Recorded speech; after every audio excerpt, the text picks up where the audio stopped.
देखो, हमने तुम लोग को क्या बताई थी एक चीज कि भारत में ऐसा कौन सा राज्य है जिसकी जनसंख्या सबसे ज्यादा है? कौन सा बताया था? फिर हमने एक चीज क्या बोली थी कि इतना तो हम सुनिश्चित कर सकते कि आप लोग राजस्थान नहीं लगाओगे। क्लियर हुआ? क्योंकि राजस्थान कैसा एरिया है? मरुस्थलीय। वहाँ जनसंख्या ज्यादा रह सकती क्या? जनसंख्या के 4 फैक्टर कौन कौन से होते हैं? सामाजिक, आर्थिक, राजनीतिक, भौगोलिक। जहाँ ये चारों चीजें बेस्ट होंगी वहाँ पे जनसंख्या ज्यादा रहेगी, और जहाँ ये चारों फैक्टर कम होंगे वहाँ देखो रहना तो पड़ेगा। जैसे अरुणाचल प्रदेश में भी लोग रहते, राजस्थान में भी रहते, लेकिन जहाँ जलवायु अच्छी होगी, जहाँ का मौसम अच्छा होगा, जहाँ विकास हो जाएगा, वहाँ लोग ज्यादा रहेंगे। क्लियर? अब हम क्या बताए थे कि जो जनगणना होती है उसको इंग्लिश में क्या बोलते हैं? क्लियर? जनगणना कितने साल में होती है? पहली बार कब हुई थी? 1871। उस समय गवर्नर जनरल कौन थे? 1881 में विधिवत रूप से हुई थी। उस समय कौन थे? क्लियर हुआ? क्लियर? कोई डाउट नहीं? अब आए अपन क्या है? विश्व में। विश्व में आए, पहले चला करो विश्व पे, फिर भारत पे, फिर अपने राज्य पे, फिर अपने जिला पे, फिर अपने तहसील। ऐसे आओगे, बीच में फंसोगे क्या? नहीं। आप लोग कैसे चलते? तहसील पे, जिला पे, और बीच में विश्व को छेड़ते हो, तो आप लोग कंफ्यूज हो जाते। आप लोग कॉन्सेप्ट पे फोकस किया करो। ये सब चीजें तो आपको 1 मिनट में याद हो जाएंगी। जैसे हम जैसे लोग पढ़ते पढ़ते क्या हो गया कि अगर अपन पेपर में क्वेश्चन आया कि भारत की पहली जनगणना कब हुई थी, अगर हम 1872 नहीं लगाएंगे तो हम 1972 भी नहीं लगाएंगे। और आप लोग भी, अगर आपके दिमाग में ये कॉन्सेप्ट क्लियर हो गया कि देश आजाद कब हुआ था? 1947। और भारत स्वतंत्र भारत की पहली जनगणना कब हुई थी? 1951। तो भैया 72 का सवाल उठता है क्या? नहीं उठता ना। आपके कॉन्सेप्ट पे पकड़ हो गई। आप ऐसे में अगर सही आंसर तक नहीं पहुंचोगे, लेकिन जो इर्द गिर्द होगा उसके पास पहुंच जाओगे, तो आंसर सही होने की ज्यादा संभावनाएं हो जाएंगी। तो सबसे पहले कहाँ देखेंगे? अब विश्व में हमें देखना है कि जो हमारा भारत है इसका 2 चीजों है। कौन कौन सा? क्षेत्रफल और जनसंख्या। क्षेत्रफल में भारत का कौन सा स्थान है? 7वां। और जनसंख्या में दूसरा। अच्छा ये बताओ कि कल इस क्लास से जाके किसने विश्व का और भारत का मैप देखा है? नहीं देखा मैप। ये गलत बात है ना। अगर आप लोग देखते, मैप कहाँ से देखे? मोबाइल से, गूगल। जैसे आपको सलमान खान की फोटो देखनी रहती, दीपिका पादुकोण की देखनी रहती, कहाँ मिल जाती? गूगल पे मिल जाती। ऐसे ये मिल जाएगी। देखेंगे। कितनी देर देखोगे? 2-3 बार देखेंगे। कम से कम 5 मिनट देख पाओगे? बिल्कुल। ठीक है, खरीद की टंगाई। क्लियर है? जो भारत है, भारत का क्षेत्रफल में विश्व में कौन सा स्थान है? क्लियर? पहले नंबर पे कौन है? रूस। इतना क्लियर हुआ? कोई डाउट नहीं? जनसंख्या में भारत का कौन सा स्थान है? पहले नंबर पे चीन। क्लियर हुआ? अब लेकिन क्या है, कुछ रिपोर्टें क्या कहने लगी कि जो भारत है उसे जनसंख्या के मामले में किसको पीछे छोड़ दिया? चीन को छोड़ दिया। लेकिन हमारे यहाँ जनगणना कब हुई थी? 2011। उसके बाद से जनगणना नहीं हुई। कारण क्या था? कोविड-19। और कोविड-19 के बाद से क्या नहीं बन पा रहा? एक माहौल नहीं तैयार हो पा रहा। बात क्या चल रही कि हम कैसी जनगणना करवाएं? क्लियर हुआ? कल का रिवाइज हुआ। अब हमने भारत की बात करी, अब हम आ गए भारत के अंदर। तो भारत के अंदर क्षेत्रफल के मामले में सबसे बड़ा राज्य कौन सा है?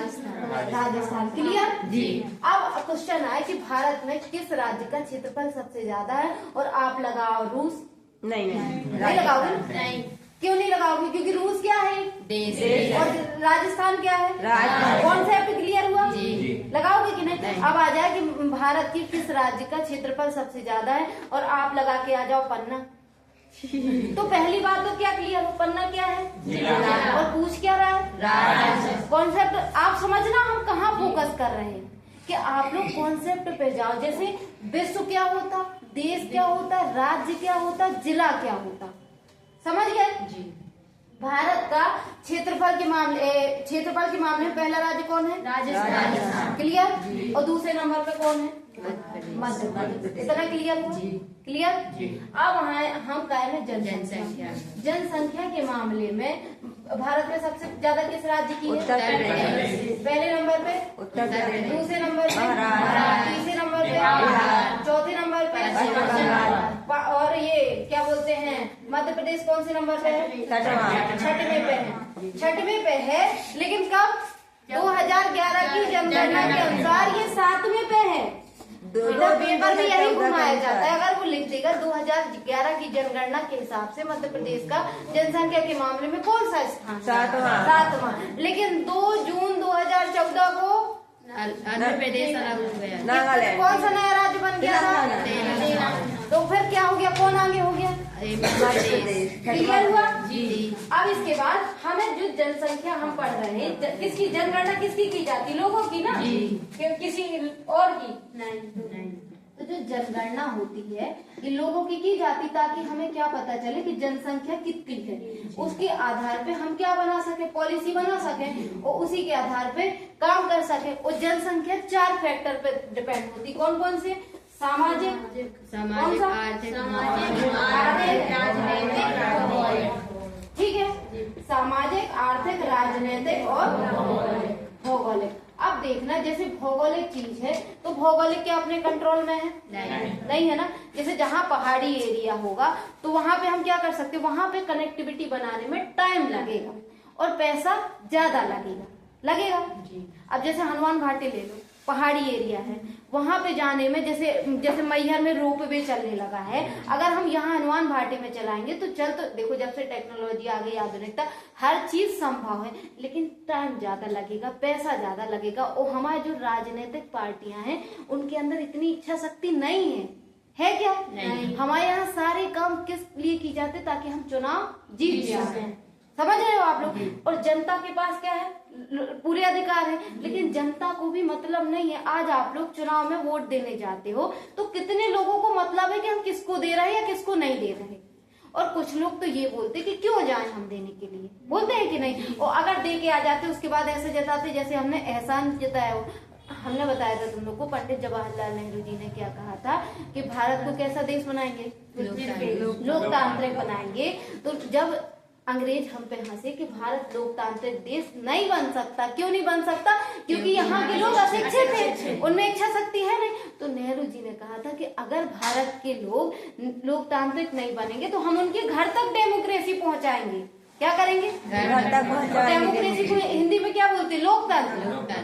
तो उनने कहा कैसे पहुंचाओगे? आज हमारे यहाँ जो चुनाव होते, आप लद्दाख वगैरह में एक पहाड़ी एरिया में अगर एक भी व्यक्ति यहाँ पे रह रहा तो निर्वाचन क्षेत्र बनाया जाता ताकि इसका भी वोट दिया। यही तो लोकतंत्र, घर तक पहुंचना है ना जी। क्या आप लोग वोट डालने जाते हो तो ज्यादा मेहनत करनी पड़ती? नहीं। तो इसके कारण से लोकतंत्र क्या कहाँ तक पहुंचाएंगे हम? घर तक। क्लियर हुआ? तो जनसंख्या के 4 फैक्टर होते। अब सबसे ज्यादा जनसंख्या पे डिपेंड करता क्या? आर्थिक और भौगोलिक। कौन सा? आर्थिक। अब जैसे मध्य प्रदेश है, मध्य प्रदेश में आप लोग सिंगरौली वाला क्षेत्र सुने जी? सिंगरौली क्यों फेमस है? कोयला के लिए है। तो ये क्या है कि जैसे सिंगरौली जिला है, पन्ना का के लिए फेमस है, हीरा के लिए। तो ये चीजें कैसी हैं? ये प्राकृतिक संसाधन है। अगर इनका ये हमको किसने दे दी? प्रकृति से मिली है, क्या हमने बनाई है? नहीं। अगर किसी राज्य के पास प्राकृतिक संसाधन होंगे तो वो अमीर होगा या गरीब? अमीर होगा, क्योंकि ये तो किसी के हाथ में नहीं है। अब जहाँ पे ये चीजें होंगी वहाँ पे आसपास विकास अपने आप आ जाएगा कि नहीं? तो जैसे ये हीरा है, ये कोयला है, ये मध्य प्रदेश के प्राकृतिक संसाधन है, तो इसका मतलब ये आर्थिक रूप में भी योगदान देते होंगे कि नहीं? कोयला उत्पादन में मध्य प्रदेश का दूसरा तीसरा स्थान रहता है, तो इसका मतलब ये मध्य प्रदेश को कैसा मजबूत कर रहा है? आर्थिक रूप से। लेकिन अब हमारे पास खूब प्राकृतिक संसाधन हो, समझना, बहुत प्राकृतिक संसाधन, लेकिन हमारी जो जनसंख्या है वो उनका क्या ना जानती हो? उपयोग क्या ना जानती हो? उपयोग करना, या फिर अति उपयोग जानती हो। तो दोनों क्या है? हानिकारक है कि नहीं? समझना आप लोग, अगर हमारी जनसंख्या अपने संसाधनों का उचित उपयोग नहीं करेगी तो क्या हो जाएगा? हानि। वो अर्थ का अनर्थ हो जाएगा कि नहीं? जी। समझ रहे हो आप लोग इस चीज को? रिलैक्स होकर समझना। क्या है आपके इसमें सिलेबस है कि जो जनसंख्या है, जनसंख्या विस्फोट के कारण समस्याएं क्या क्या आ रही थी, हम उनसे सुलझे कैसे। और आज भारत विश्व में सबसे ज्यादा जनसंख्या वाला बनने वाला है जी। अब हमारे यहाँ जो प्राकृतिक संसाधन है वो सीमित मात्रा में है, उन्हें हम बढ़ा नहीं सकते। अब हमें अपनी जो जनसंख्या है कितनी है? 121 करोड़ 2011। अब क्या हो गई है? अब बढ़ गई है, 145 करोड़ के आसपास पहुंच गई है। लेकिन ये रिपोर्ट है क्या रही है, इसको अपन ऑथेंटिक नहीं मान सकते, समझना आप लोग। जी ये इतनी पहुंच गई। अब जो विश्व की जनसंख्या, आप लोग, अमेरिका सबसे विकसित देश है, कितनी है जनसंख्या बताया ना कई बार आपको, 32 करोड़। कितनी है? 32। भारत की कितने गुना है ये? 145। कहीं दिखता है जनसंख्या के मामले में, लेकिन विकसित कौन है? अमेरिका। कारण क्या है कि यहाँ की जो जनसंख्या है वो कैसी है? शिक्षित है, स्वस्थ है, क्या है? और आज हम लोग आज भी कहाँ पढ़े? आज हमने अपनी रूढ़िवादी चीजों में पढ़े। जो हमारे यहाँ पे सबसे बड़ा कारण है कि हमारी जनसंख्या में 51% पुरुष है, 49% महिलाएं। आप लोग को लगता होगा कि मैडम इसी की इर्द गिर्द बात क्यों करती हैं? इसलिए करती क्योंकि बेटा जो 145 करोड़ है, इसमें ये नहीं देखा जा रहा कि महिलाएं कितनी हैं, पुरुष कितने हैं। इसके लिए सब बराबर हो। जैसे इकोनॉमी में सब बराबर है, चाहे वो महिला काम करे चाहे वो पुरुष काम करे। वो हमारे यहाँ का दुर्भाग्य क्या है कि ये सीधे बाहर है ना जी, ये सीधे बाहर, इसीलिए हम क्या नहीं कर पा रहे हैं? बराबरी नहीं कर पा रहे हैं। आप लोग समझना, क्योंकि आज हमारे यहाँ पे कंपनी है, प्राइवेट कंपनी, कितनी महिलाएं सीईओ है बताओ? आप लोग सुना है ना? गिनती की आप 10 सक्सेसफुल महिलाओं के नाम बता दीजिए हमको, जो सक्सेसफुल हो आप लोग की नजर में। कोई बताएगा? 2 बता दो, खड़े हो कोई भी, जो 2 महिलाएं भी हो जो सक्सेसफुल हो आपकी। आपको नहीं आ रहे ना नाम याद? अच्छा 2 पुरुष के नाम बता दो जो आपकी नजर में सक्सेसफुल हो। वो कोई भी हो सकते, नॉर्मल व्यक्ति भी हो सकता है। खड़े हो कोई भी, बेटा खड़े हो ना, बताओ जल्दी। आ रहा किसी के दिमाग में?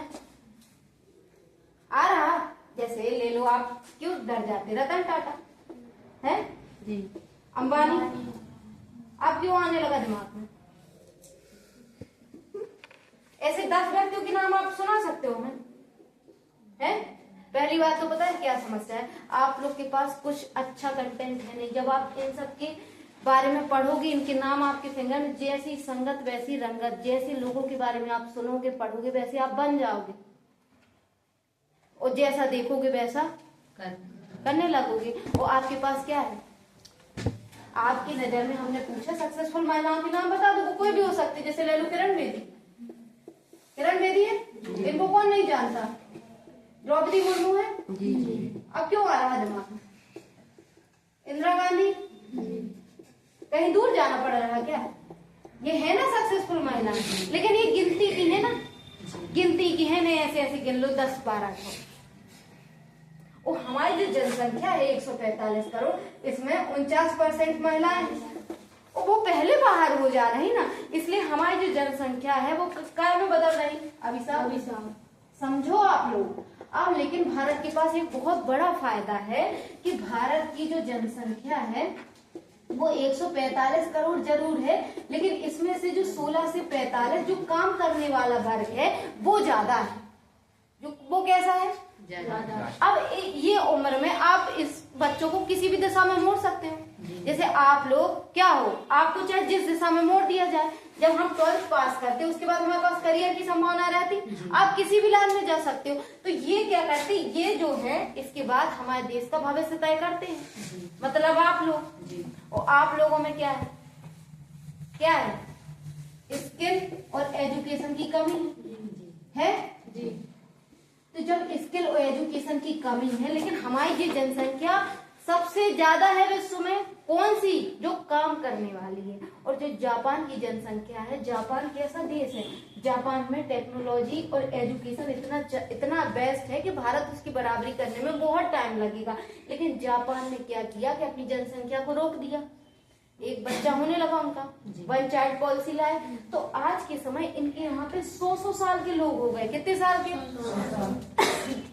अब 100 साल का व्यक्ति या 80 साल का व्यक्ति काम कर सकता है क्या? नहीं। आप बताओ। और इस व्यक्ति को आप चाहे मेहनत करा लो, चाहे पल्लेदारी करा लो, चाहे आप पढ़ा लो, चाहे आप स्किल दे दो। अब ये जो विश्व की जो नई नई चीजें आ रही है उसमें लोगों की जरूरत तो पड़ेगी, और वो लोग किसके पास है? और भारत के लोगों के पास क्या नहीं है? स्किल नहीं है। इसीलिए सरकार काय को बढ़ावा दे रही, जनसंख्या की काय को बढ़ावा दे रही है? स्किल को बढ़ावा दे रही है ना, स्किल एजुकेशन। समझ रहे आप लोग? जैसे आज के समय पे हर चीज में हमारे यहाँ पे आज प्रधानमंत्री आवास योजना आई। प्रधानमंत्री आवास योजना आई, इसमें गांव में मिलता है पैसा और शहरों में मिलता है, दोनों में अलग अलग मिलता है। गांव में 1.5 लाख के आसपास मिलता है, जितना मिलता हो यहाँ 2.5 लाख के आसपास। अब कट जाता, हालांकि इंसान के पास कम ही आता है। जब ये मिलता है तो आप लोग बताओ, जब घर में काम लगवा तो 100-100 रुपए में मजदूर काम कर देते कि नहीं? जी। अब उसकी हम बात नहीं कर रहे जिसकी डिमांड है, तो वो कह सकता कि हम 300 लेंगे, लेकिन 400-500 भी देना हमारे लिए अपराध लगता कि नहीं? तो इसका मतलब क्या है कि हमारी जनसंख्या इतनी ज्यादा है। हम आपको एक चीज और बताए थे, क्या प्रच्छन्न बेरोजगारी? जी। प्रच्छन्न बेरोजगारी बस क्या होती? कम लोगों में ज्यादा लोग। जरूरत होने पर ज्यादा लोग काम करते हैं। दूसरी बेरोजगारी पता है क्या? शिक्षित बेरोजगारी, बेरोजगार, समझ गए? ये सब फैक्टर हमारी जो जनसंख्या है सबसे ज्यादा बेरोजगार है। जब बेरोजगारी होती है और महंगाई चरम पे होती तो इंसान बिना परिस्थिति के काम करने को क्या हो जाता है? मजबूर हो जाता है। तो हमारे देश में यही समस्या है। और अगर हम इस जनसंख्या को जो कितनी है 16 से 35 है, अगर हम इसको क्या कर दें, सही स्किल दे दे और सही एजुकेशन दे दे, तो क्या हो सकता है? भारत विश्व में लीडर बन सकता है। जी। लेकिन कैसे बनेगा? तुम नहीं, तुम लोग को तो लीडर बनना। आप लोगों में से कितने बच्चे ऐसे हैं जो जाके भारत में योगदान देंगे? 2047 तक कैसा भारत बना? आप लोग को याद है ना? जी। कौन कौन बनाएगा बताओ? किसी को नहीं बनाना। बनाएंगे। क्या करोगे आप लोग? क्या करोगे? समझ पा रहे हो? आप लोग अगर वरदान ना बनो तो अभिशाप तो ना बनो। जी। क्या ना बनो? अभिशाप। अब आप लोग 16-17 साल के हो या कोई 18 का होगा, तो आप लोग का क्या दायित्व कि आप लोग अच्छे से क्या करो? एजुकेशन। पढ़ाई करो। जी। अच्छे से पढ़ाई करो, 20 तक क्या करो? कोई जॉब पाओ। कोई नहीं पा पाया, क्या होता? हर व्यक्ति जरूरी नहीं जॉब वाला होशियार हो। कई बच्चे ऐसे होते जो दूसरी चीजों में होशियार होते, स्किल में, बिजनेस में, आप किसी भी क्षेत्र में आगे, लेकिन आप क्या ना बनो? जनसंख्या पे बोझ। और आप लोग बन रहे कि नहीं? बन रहे कि नहीं? अब इसके बाद क्या है कि हमारी जनगणना लास्ट कब हुई थी? 2011। और इसके पहले कब हुई होगी? 2001 में हुई होगी। तो जो जनसंख्या वृद्धि होती है, जनसंख्या वृद्धि कब देखी जाती? कि 2001 में कितनी थी और 2011 में कितनी थी? इन दोनों के बीच का अंतर क्या हुआ? जैसे इधर 100 थी मान लो, उधर 110 हो गई, तो कितनी वृद्धि हो गई? 10% हो गई। जी। समझ रहे आप लोग? ऐसे भारत की जनसंख्या वृद्धि कितनी है? 17.5 कुछ करती है %। कितने के हिसाब से? जनसंख्या वृद्धि की परिभाषा समझो। जब एक पॉइंट लिया हमने, क्या? 2001 से 2011, इसके बीच का अंतर क्या है? 10%। जनसंख्या वृद्धि कैसे निकालते? किसी को पैमाना लेंगे कि किससे वृद्धि, किससे? ये चीज समझ गए? फिर एक चीज हम क्या बताए थे आपको? लिंगानुपात। लिंगानुपात की परिभाषा बताओ कोई जल्दी। 1000 पुरुषों में महिला। ठीक है, प्रति 1000 पुरुषों में महिलाओं की संख्या। तो भारत का कितना लिंगानुपात है? 17 वो तो जनसंख्या वृद्धि है, मतलब 1000 पुरुषों में कितनी महिलाएं हैं भारत में? 930 है। 930 हैं? बताया भी थे शायद एक दिन।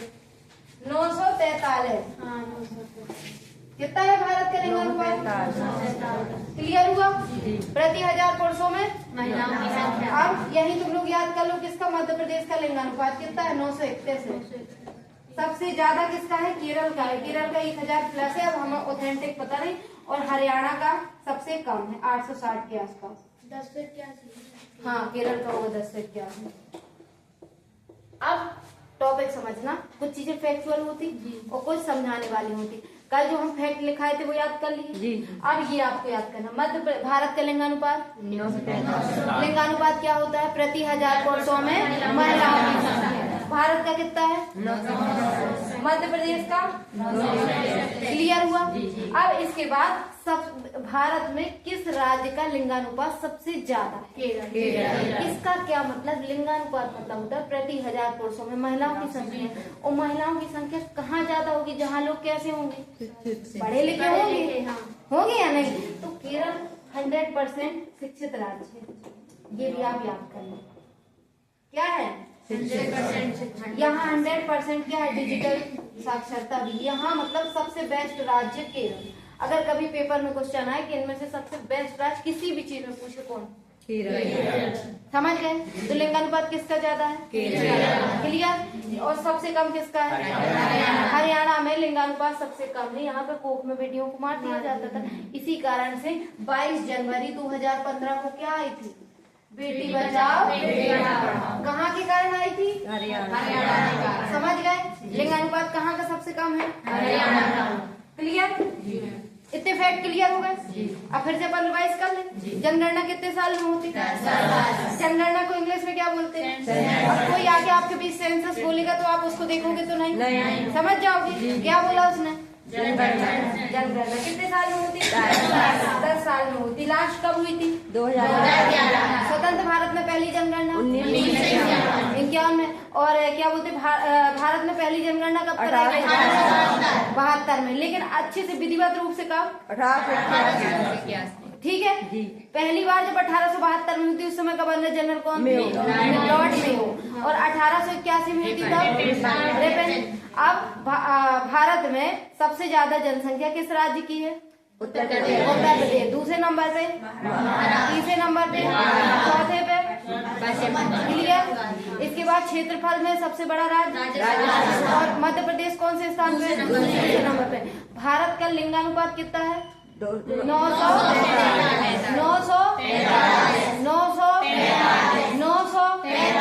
मध्य प्रदेश का लिंगानुपात। अब समझना बेटा, जब हमने भारत की बात की तो भारत का लिंगानुपात कितना है? 943। 1000 पुरुषों में महिलाओं की संख्या है। जी। क्लियर? यहाँ पे मतलब कितने कम कह रहा है? 57 महिलाएं कम है और कितने पुरुषों में? 1000। जबकि हमने ये एक यूनिट ली है। क्या ली है? वो हमारी जनसंख्या कितनी चली गई? 145 करोड़। जब यही अंतर हम यहाँ देखेंगे तो ज्यादा हो जाएगा कि नहीं? हो जाएगा कि नहीं? और अगर हमारे यहाँ बेटियां नहीं होंगी तो क्या होगा? लड़कों की शादी भी नहीं होगी। शादी नहीं होगी, जनसंख्या आगे नहीं बढ़ेगी, तो जनसंख्या हमारी स्थिर हो जाएगी ना। स्थिर हो जाएगी। क्या हमारे देश का सिस्टम या लड़कियां ना हो तो चल सकता है? नहीं। या लड़के ना हो तो चल सकता है? दोनों के बीच उचित बैलेंस जरूरी है। हर लड़का है, जैसे किसी भी माँ को बेटी नहीं चाहिए तो फिर आपको बहू भी नहीं चाहिए होगी। लेकिन ऐसा है क्या? बहू तो बेस्ट चाहिए। अब वो कहाँ से लाओगे? बेटी नहीं बचाओगे तो बहू कहाँ से लाओगे? तो जब ये लिंगानुपात यहाँ 57 है, जब इस वाले पैमाने पे ये चीज पहुंचती तो ये बड़ी हो जाती है। क्या हो जाती है? बड़ी। और अब क्या हो गया? पहले हमारे यहाँ पे क्या कानून था नहीं, तो क्या होता था कि भ्रूण हत्या जैसी चीजें चलती थी। अब कानून आ गया है, लेकिन आज भी गुप्त रूप में होता है, उसके लिए लोग पैसे देते हैं। लेकिन आज खुलेआम चीजें बंद हो गई हैं। तो हमारे यहाँ पे किसको प्रायोरिटी दी जाती? बेटे को। बेटा जन्म सर्वोपरि है। आप लोग समझना, उस पर नहीं जाना। क्या है, हम इकोनॉमिक्स के हिसाब से बात कर रहे हैं, तो आप लोग अपना लेवल बढ़ा के समझा करो कि अगर ऐसा हो रहा तो इससे क्या लॉस हो रहा। समझे? ये चीज हमारे आसपास हो रही। अब हम लोग यहाँ आ गई, क्या टेक्नोलॉजी आ गई, लेकिन अब कानून भी आ गया, तो कोई भी इन चीजों को खुलेआम नहीं करता, लेकिन चोरी से हर चीज हो रही। तो क्या है कि जब बेटियां हो रही, लेकिन इसका दूसरा पक्ष भी होना कि समझना, बेटे सबको चाहिए, लेकिन पहले के समय बेटियों को पढ़ाया नहीं जाता था, नहीं पढ़ाया जाता था, और बेटियों को एजुकेशन नहीं दिया जाता था, तो उनकी कम उम्र में शादी कर दी जाती थी। जब उनकी कम उम्र में शादी कर दी जाती थी तो वो एनीमिया समझते, ब्लड की कमी होती, उसका शिकार वो ऑलरेडी रहती थी। आज यहाँ सब बैठे हो, यहाँ अगर आप लोग का एनीमिया टेस्ट किया जाए तो 10 में से 9 का कम होगा, क्योंकि ये आम बात है। क्योंकि क्या है ये? तो जब उनका एनीमिया की शिकार थी, अब कम उम्र में उनकी शादी हो गई, तो वो उनके पास क्या होता था? पोषण की गरीबी होती है। वो गरीब यहाँ आप आशा कर सकते हो कि घी दूध होता होगा। और जब हमने उनकी शादी कर दी तो कम उम्र में बच्चे हो गए। अब वो व्यक्ति खुद विकसित नहीं है, उसके बच्चे क्या विकसित होंगे? तो वो बच्चे काय का शिकार हो गए? कुपोषण का। अब उनकी जो मानसिक क्षमता है, जो उनकी सोचने समझने की क्षमता है, वो भी इसी के हिसाब से काम करेगी। आप ऐसे घर जाओ जिसके बच्चे को पूरा पोषण दिया जाता हो, ऐसे घर जाओ जिसके बच्चे पे कोई ध्यान न दिया जाता, दोनों की मानसिकता में अंतर होगा। उसको हर चीज कैसा दिखेगा? जैसे जो हर चीज मान लो, जिसको दिन में 3 बार 4 बार दूध दिया जाता, वो भी सेरेलेक घोल के दिया जाता हो, वो बच्चे से मिलो आप। वो एक गांव का बच्चा हो जो गांव की नाली आली में भी जाके ऐसे चुल्लू बना के पानी पी ले, उस बच्चे से आप मिलो, तो दोनों के जो दिमाग की क्षमता है उसमें अंतर होगा जी, दोनों की पर्सनालिटी में अंतर होगा। लेकिन ये हमारे घर तक से हटा दो, बाद में तो कहाँ जाना, हमारी जनगणना में जाना ना। भारत किसको रिप्रेजेंट कर रहा है? 145 करोड़ को। यहाँ थोड़ी मैटर करता कि आपके यहाँ क्या हो रहा है। इसीलिए सरकार क्या करने लगी, आंगनवाड़ी ले आए। समझना, आंगनवाड़ी ले आए। अब आंगनवाड़ी में दलिया आता है, किस लिए आता? ताकि माँ और बच्चे को पोषण मिले। जब माँ और बच्चा स्वस्थ होगा तो वही तो हमारे देश का भविष्य बनना है ना। अगर जो गर्भवती महिला है उसको पोषण मिलेगा तो क्या होगा? बच्चा अच्छा होगा। जब वो बच्चा अच्छा होगा तो बड़े होके वो क्या करेगा? हमारे देश की इकोनॉमी में कंट्रीब्यूशन करेगा। समझना, वो अभिशाप तो नहीं बनेगा, नहीं बनेगा ना। और कहा जाता है कि एक बच्चे से 2 बच्चे के बीच कम से कम 2 साल का गैप होना चाहिए। लेकिन इसकी हमारे यहाँ क्या है? जागरूकता की कमी है या नहीं? 2 साल के अंतराल में 9 दूनी 18 कितने हो गए? 12 दूनी 24 महीने हो गए। 2 साल में 24 महीने हो गए और 18 महीने में 2 बच्चे हो जाते, तो कहें का तीसरा चल रहा हो। ये है कंडीशन है या नहीं? लेकिन उनको कौन समझाए बताओ। इसके बाद है, हम क्या बता रहे थे, ये आंगनबाड़ी हो गया। इसके बाद सरकार क्या लेके आई? Mid day meal. Mid day meal सुना? मध्याह्न भोजन। मिड डे मील मतलब मध्याह्न भोजन लाई। बच्चे क्या होता था, स्कूल नहीं जाना चाह रहे थे, आज भी नहीं जाना चाह रहे, लेकिन आप गांव में जाओगे, आप लोग समझना कितने सिस्टम से सरकार हर चीज में इसलिए काम करती। जनता क्या हो आए जुड़े, तो बच्चे स्कूल नहीं जा रहे थे। बच्चे गांव में गरीबी चरम पे होती तो उनको क्या कर दिया? खाना देने लगी, ताकि बच्चे क्या होंगे? स्कूल जाने लगे। अब बच्चे भी उनसे होशियार निकले, दिन भर यहाँ वहाँ घूमेंगे, वो जैसे 1 बजे तो स्कूल में विकल्प निकाल दिया। समझ रहे हैं आप लोग? तो वो लोग क्या करते? खाना खाने 1 बजे पहुंच जाते। अब सरकार ने कहा कि चलो जी इससे ना मानेंगे, दूसरा ऑप्शन किया जाए। तो सरकार क्या करने लगी? 400 रुपए ड्रेस के लिए देने लगी। देखो हम नहीं पढ़े गाँव में, लेकिन हमें एक चीज पता है, आप लोग 400 रुपए देने लगे। ये भी निकले होशियार। अब इनके माता पिता कहाँ काम करते हैं? दिल्ली में काम करते। वो इन्हें पता चला कि बच्चे को कितना मिल रहा, तो ये लोग क्या करते? स्कूल में नाम लिखवा गए हैं। और जैसे ही पता चला कि पैसा आने वाले, तो फिर वो आ जाते और जेब ली और फिर वो चले गए। अब सरकार भी समझना क्या करे, सरकार भी कोशिश करती है और फिर वो क्या हुआ? चले गए। अब आंगनवाड़ी में आपको क्या मिला? दलिया मिला। अब वो क्या करती महिला? दलिया लिया और वो जाके बेच दिया, कहीं किसी की गैया को डाल देती। समझ रहे आप? तो वो पैकेट मिलते हैं, वो गैया को खिला देते। समझना आप लोग क्या है कि हमारे जो स्वास्थ्य सिस्टम है बेटा, बहुत बड़ा रोल है। जैसे आज यहाँ आप सब बैठे हो, आप सब कैसे हो कि आप लोग के घर में शुद्ध खाना पीना बना होगा अभी, लेकिन यहाँ में 10 में से 9 ऐसी होंगी जिनका प्लान होगा कि जाकर 2 समोसा खा लें या कुछ खा के आए होंगे। उसका कारण क्या है कि उनको पोषण की जागरूकता नहीं है। आने वाला समय ऐसा होने वाला है कि जितना महत्व काय को दिया जा रहा, शिक्षा को, उससे 10 गुना ज्यादा इसको महत्व, क्योंकि जब आप स्वस्थ होगे तभी तो आप ये पाओगे ना। जब आपकी तबीयत खराब होती, क्या पढ़ाई में मन लगता है? हम खूब पढ़ाएं आपको, लेकिन अगर आपका स्वास्थ्य अच्छा ना हो, आप पढ़ोगे। और अगर आप स्वास्थ्य में अच्छे हो तो फिर शिक्षा तो आसान है ना। तो आज के समय आप लोग को क्या नहीं है? पोषण की जागरूकता नहीं है। आपकी जो खाना की शैली, आपको पता ही नहीं है कि कार्बोहाइड्रेट क्या होता है, पता है क्या? प्रोटीन क्या होता है, पता है? भोजन के 6 तत्व होते हैं। आप लोग को किसी को पता है? तो खड़े होकर बताओ। अब भूल जाएंगे तो देखो, भोजन के कितने तत्व होते हैं? 6। कौन कौन से? प्रोटीन, विटामिन, वसा, कार्बोहाइड्रेट, खनिज, लवण लवण भी जोड़ दो। अब ऐसे तो अब जोड़ने तो है कार्बोहाइड्रेट और एक और रह गया प्रोटीन, वसा। अब समझना आपकी थाली में, ठीक है? हम ऐसा बोलना चाहते जो आपके कनेक्ट से हो, क्योंकि ऊपर की चीज जब आप बात करोगे वो समझ में नहीं आती। समझ में कब आता जो हमसे जुड़ी हो। आपने खाने की थाली ली, उसमें दाल होती, दाल में प्रोटीन पाया जाता है, इसलिए दाल स्वास्थ्य के लिए लाभदायक होती। जो हमने क्या लिया, फल खाए, उसमें विटामिन पाया जाता है, इसीलिए कहा जाता है कि फल खाओ।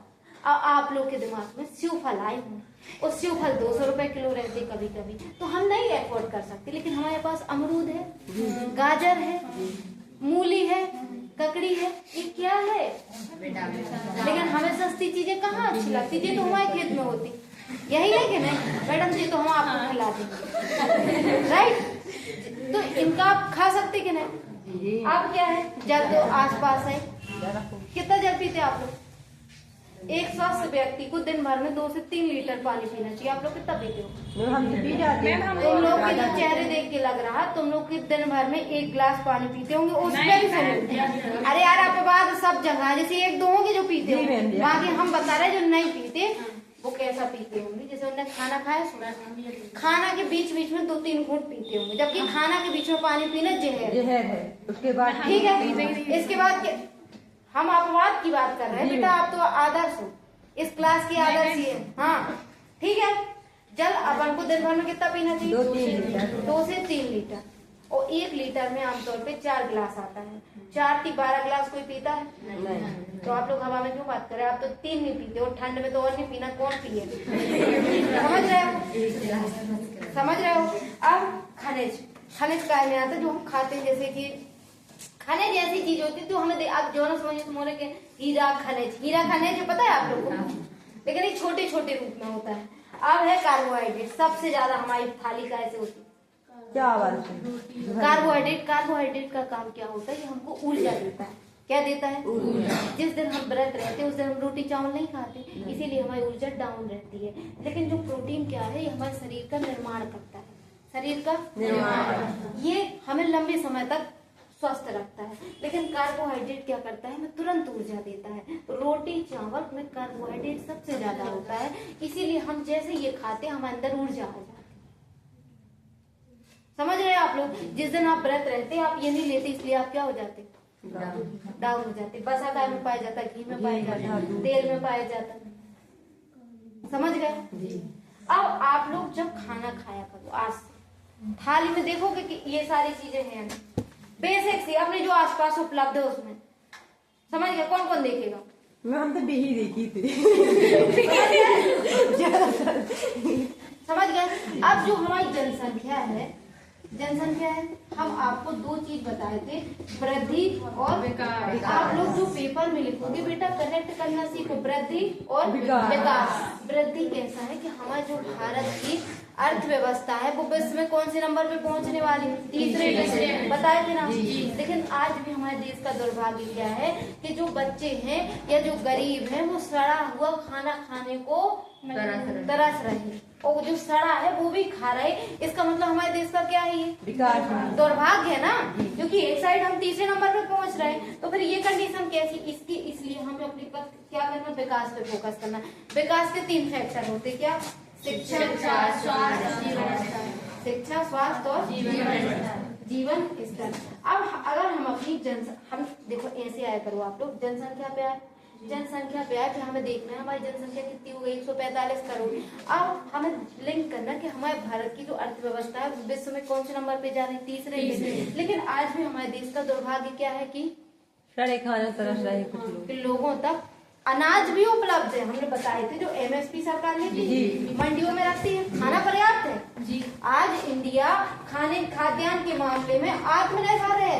भारत को किसी की जरूरत नहीं है काय के मामले में, खाद्यान्न। और गरीब कौन माना जाता है, जो क्या ना कर पाए, रोटी, कपड़ा, मकान, ये जैसी मूलभूत सुविधा जिसके पास ना हो वो क्या है, गरीब। तो भारत में ये भी नहीं उपलब्ध हो पा रहा कुछ परसेंट को। क्या है कि हमें आसपास कौन से लोग दिख रहे हैं जो 10% अच्छी स्थिति में है, लेकिन जो 90% गरीबी से जूझ रहे हैं, वो आंकड़े हमारे सामने आ रहे हैं क्या, नहीं।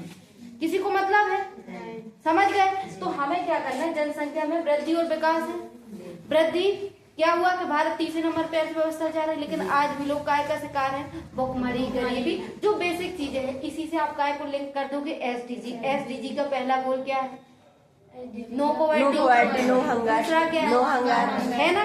कहाँ की बात चल रही? जनसंख्या। और कहाँ तुमने लिंक कर दिया? जनसंख्या में कर दिया ना, तो यही तो आपका आंसर बढ़ा देगा। जैसे हमारे यहाँ जनसंख्या है, हमारे यहाँ गरीबी है, लेकिन अगर हम एसडीजी पे काम करेंगे गरीबी दूर हो जाएगी।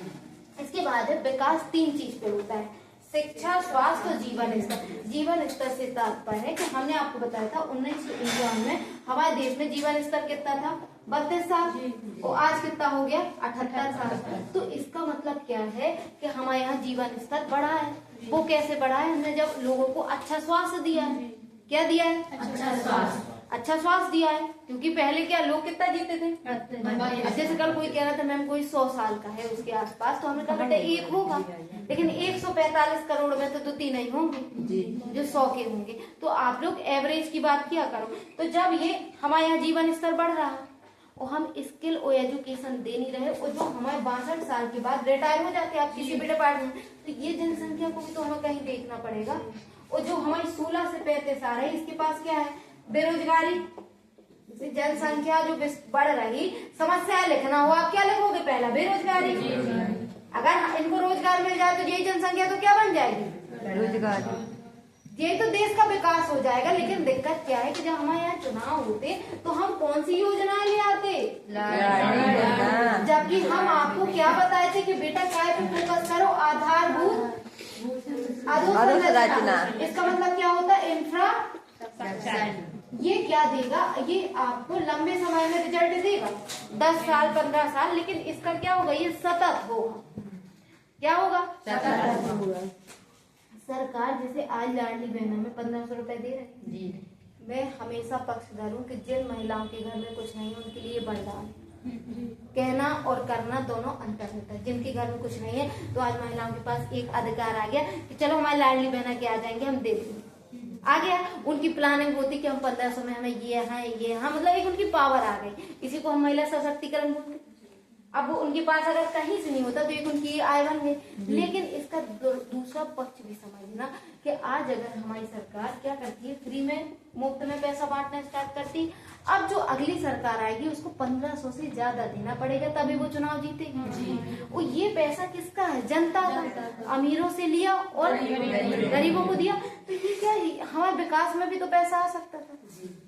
जो गरीब महिलाएं हैं, जो देखो यार, जिनकी एज 40 साल हो गई, जो एजुकेटेड नहीं है, क्या आप उनको पढ़ाने जाओगे? नहीं जाओगे ना। तो उनकी तो सरकार को मदद करनी। लेकिन क्या है कि इसका लाभ किसने ले लिया? जो अमीर घर की महिलाएं, जो अच्छे पढ़े लिखे लोग हैं। हर चीज में क्या है? हमारे यहाँ लूप होल ज्यादा है। लूप होल से तात्पर्य क्या होता? सरकार जिस उद्देश्य से बनाती, हम लोग क्या निकाल देते कमी। जैसे मध्य प्रदेश में क्या है कि जो गवर्नमेंट जॉब है उसको 2 बच्चे होने चाहिए, 2 होने चाहिए। अब इनने पहला बेट किया कि पहली बेटी हो जाएगी या पहला बेटा हो जाएगा, मान लो इत्तेफाक से दोनों बेटी हो गए, फिर भी उन्हें बेटा तो चाहिए। तो ये क्या करते हैं कि एक किसी और के नाम कर देते हैं, जिसका पता है इसका भविष्य नहीं है, और वो करवा लेता है। तो इनके क्या हो गया? 2 आ गया। तो हर चीज में हम लोग क्या निकाल लेते? जैसे कोई कानून आया, बेटा समझना, जैसे हेलमेट लगाना कानून है, ये 3-4 लड़के बैठे, ठीक है, तुम लोग भी बैठे, हम भी गाड़ी में जाते कहीं। अब हमें पता है कि हेलमेट लगाने पे क्या है? सेफ्टी है हमारी, है। लेकिन हमें क्या है? हम देखेंगे अगर पास में पुलिस खड़ी तो हम क्या करेंगे? भैया लगा लो जल्दी, वो देख रहा है, वो जैसे ही पुलिस से दूर गए हम निकाल देते। तो कानून तो है, लेकिन क्या हम मान रहे? नहीं। ऐसी सारी चीजें हैं, लेकिन उसका क्या नहीं हो रहा? इम्प्लीमेंट नहीं हो रहा। क्या नहीं हो रहा? क्लियर है? अब आपका क्वेश्चन क्या आएगा कि जनसंख्या पर क्वेश्चन कुछ भी आए, अब आप लोग समझ गए, समस्या समझे जनसंख्या की? बेरोजगारी, महंगाई, अशिक्षा, स्वास्थ्य क्षेत्र में कमी, आधारभूत संरचना में निवेश ना होना। आप लोग थोड़ा सा अपना लेवल बढ़ा के सोचना शुरू करो। जब आप लोग लेवल बढ़ा के सोचना शुरू करोगे तो आपको उसके समाधान भी मिलना स्टार्ट हो जाएंगे। फिर इसके बाद जब ये सब समस्या होंगी तो समाधान क्या है? समाधान क्या है कि सरकार मुफ्त शिक्षा तो दे रही। आज आप लोग सरकारी कॉलेजों में जाओ तो वहाँ एक न्यूनतम फीस है। अब आप ना जाओ, वो आपकी गलती है या नहीं? कई सारी योजनाएं ला रही, लेकिन आप लोग क्या नहीं हो? जागरूक भी नहीं हो, इच्छा शक्ति भी नहीं। जैसे अब नामांकन कराना, स्कॉलरशिप लगाना लेना, तो तुम लोग भी तो मिड डे मील जैसे हो कि 1 बजे तो घंटी आ गई, घंटी बजी तो आ गए खाना खाने, जी हो कि नहीं? स्कॉलरशिप सब आ जाती कि नहीं? तो समझो ना, आप लोग भी तो ऐसे बच्चे जैसे हो, मिड डे मील जैसे, जैसे मध्याह्न भोजन हो गई, स्कूल की ड्रेस हो गई, फिर अच्छे अच्छे लोग आ जाते दिल्ली मुंबई से।